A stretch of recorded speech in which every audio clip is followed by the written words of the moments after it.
Let us begin with a quiet observation, one you have likely felt in the dim hours of the night or in the frantic rush of a deadline. It is the sensation of time not as a river, but as a cage.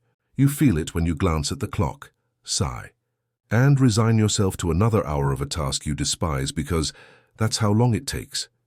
You feel it when you watch a peer achieve in a month what you had allotted a year for, a quiet confusion blooming in your chest. This feeling, this pervasive, often invisible constraint, is what I have come to call the fictional speed limit.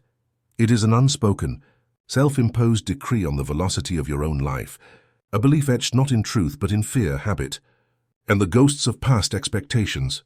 As your guide, part psychologist, part life coach, and part fellow traveler who has studied the maps of human potential, I invite you to explore this concept not as a flaw, but as a story you have learned to tell yourself, a story that can, with conscious effort, be rewritten. Consider the morning routine. For many, it is a sacred, unalterable sequence. 20 minutes for the shower, 10 for dressing, 15 for coffee and the news, a precise and unchanging calculus. Why 20 minutes? Is the body truly cleaner, more renewed at the 20th minute than at the 12th? Or is it that the mind has carved out a 20-minute sanctuary, a period where the warmth of the water justifies a delay of the day's demands? The action is not about hygiene alone. It is a ritual of pacing. We see this everywhere. The project at work that naturally requires 2 weeks. The learning of a new language that should take years. The period of grief that is expected to last a certain while. We have internalized a universal timetable for living, a grand, invisible schedule to which we all unconsciously subscribe, terrified of being either too late or, curiously, too early. The psychologist in me must ask, from where does this timetable originate? It is not handed down from the stars. It is woven from 3 primary threads, the loom of our early environment, the chorus of social proof, and the powerful glue of our own past experiences.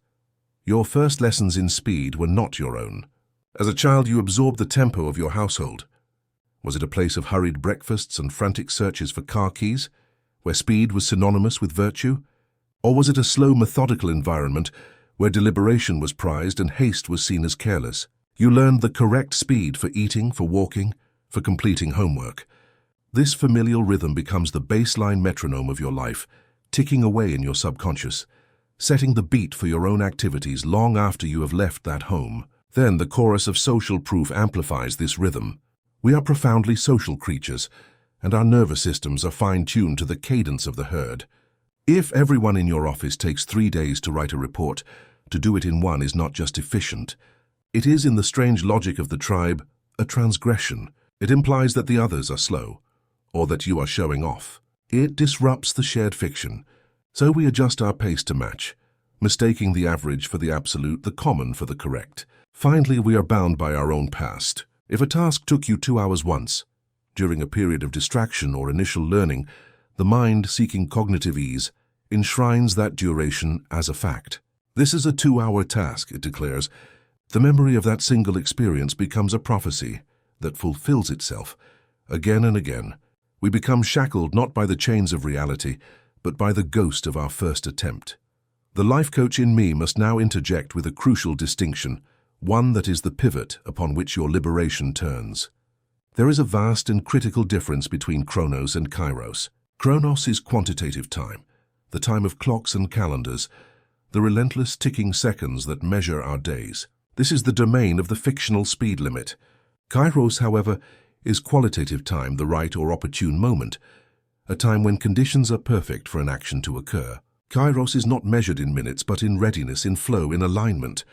When you are lost in a state of deep focus, painting a canvas or solving a complex problem, and you look up to find that 3 hours have passed in what felt like 20 minutes, you have entered Kairos. You have slipped the shackles of Chronos.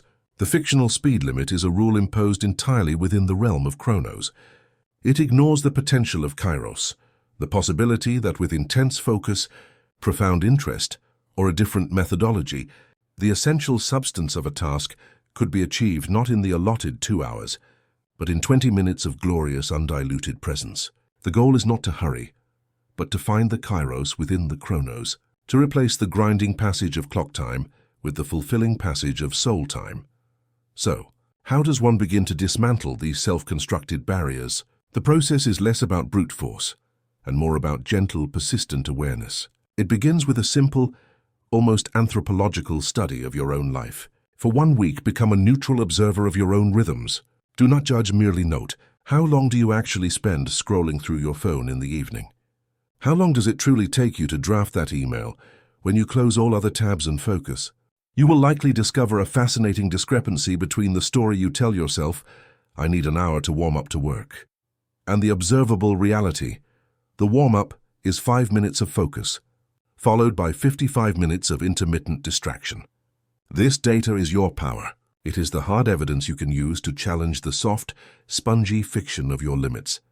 Next, the psychologist and the coach must work in tandem to introduce the practice of conscious contraction and expansion. This is a deliberate experimentation with your fictional limits. Select a small, contained task. Cleaning a room, writing a short memo, preparing a meal. First, give yourself only half your usual automatic time. Do not strive for perfection. Strive for completion. Notice the pressure, the initial resistance, and then the surprising clarity that often emerges when the clock is ticking. Your mind, freed from the option of dawdling, rallies its resources. It finds shortcuts it didn't know it had. Then, for a different task, do the opposite. Give yourself twice the usual time. If you normally take 30 minutes for a walk, take an hour. Walk slowly. Notice everything you usually miss. Feel the different quality of that experience. This practice is not about becoming a speed demon. It is about proving to yourself through direct experience that the relationship between time and outcome is not fixed. It is fluid, and you are the one who can adjust the flow. Underlying all these fictional speed limits is a powerful, often unacknowledged emotion, the fear of what exists on the other side of the finished task. If you complete your work in 6 focused hours, what will you do with the 2 you saved? The void of unstructured time can be terrifying. It asks questions of you that a busy schedule conveniently silences. Who are you when you are not producing? What do you truly desire? The speed limit then becomes a defense mechanism, a way to keep ourselves comfortably occupied and shielded from the profound and sometimes unsettling freedom of empty time. Furthermore, finishing early can feel like a betrayal of the tribe. It can invite envy, resentment, or higher expectations. It is often safer, in the fragile economy of social acceptance, to just take the normal amount of time. To break your speed limits is to confront these fears head-on. It requires you to make peace with stillness, and to build an identity that is not solely reliant on perpetual doing. It asks you to value your own rhythm above the anonymous drumbeat of the crowd. The ultimate goal, the author in me would suggest, is to become the author of your own time. The default narrative is written by your past, your peers, and your fears. Your task is to pick up the pen and write a new one. This is a creative act, perhaps the most important one you will ever undertake. It means designing your days not according to a prefabricated template, but according to the unique rhythm of your own energy, passion, and purpose. Some tasks will be done with breathtaking speed, not from anxiety but from love and focus. Others will be savored slowly, not from laziness but from a deep appreciation of the process. You will stop asking, "How long is this supposed to take?" and start asking, "What is the most authentic and effective relationship I can have with this task right now?" The fictional speed limit is a story of confinement, but like all stories, it can be changed. The chains are made of paper, and you hold the match. It begins with a single conscious choice to do one thing differently, to challenge one assumption, to reclaim one lost hour, to sit in the quiet stillness that follows an early finish and simply breathe, without guilt. The truth you must discover for yourself is that time is not a fixed track you run upon, but a clay you are meant to shape. Your life, in its depth, its joy, its impact, is not measured by the number of years you accumulate, but by the quality of presence you bring to each moment within those years. Break the speed limit, not to rush faster toward the end, but to travel more deeply through the journey itself. The open road of your potential is waiting, and the only thing ever truly holding you back was a sign you yourself erected a long, long time ago. It is time to take it down.